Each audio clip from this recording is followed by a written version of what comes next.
அவங்க வீட்டுக்கு அந்த காலேஜ்ல இருந்து பின்னாடி தான் அவங்க வீடு.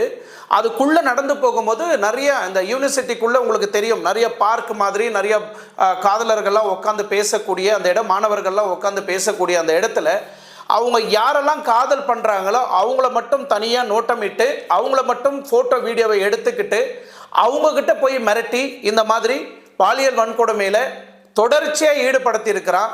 அதில் நிறைய பெண்கள் வந்து பாதிக்கப்பட்டிருக்கிறாங்க. இதில் பெண்கள் வந்து போலீஸ்லேயோ இல்லை அந்த அண்ணா யூனிவர்சிட்டி மேனேஜ்மெண்ட்லேயோ கம்ப்ளைண்ட் கொடுக்கறதுக்கு யாரும் முன் வரல. காரணம், இது வீட்டுக்கு தெரிஞ்சால் என்னை படிப்பை நிறுத்திடுவாங்களோ இல்லை இந்த மாதிரி ஒரு தவறான ஒரு செயலில் ஈடுபட்டு நம்மளை தப்பாக நினச்சிடுவாங்களோன்னு கருத்தில் கொண்டு யாரும் பொதுமக்களுக்கோ போலீஸ்க்கோ இல்லை அவங்க பெற்றவங்களுக்கோ இல்லை அந்த யூனிவர்சிட்டியில் இருக்கக்கூடிய மேனேஜ்மெண்ட்டுக்கோ தெரியப்படுத்தலை.